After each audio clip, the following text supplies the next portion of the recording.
बातमी आता रायगडमधून आहे। रायगडमध्ये शिवसेनेनं राष्ट्रवादीला मोठा धक्का दिला।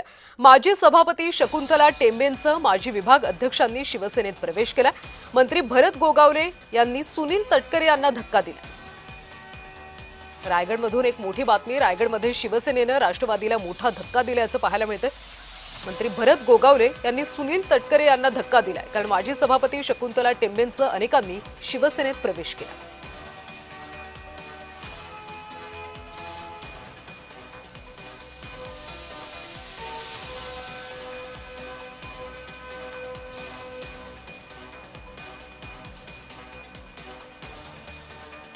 रायगडमध्ये शिवसेनेनं राष्ट्रवादीला मोठा धक्का दिल्याचं पाहायला मिळतंय। जिल्हा परिषद आणि पंचायत समिती निवडणुकीच्या आधीच अशा पद्धतीने भरत गोगावले यांनी सुनील तटकरे यांना धक्का दिलाय, कारण माजी सभापती शकुंतला टेंबेंसह अनेकांनी आता शिवसेनेत प्रवेश केला।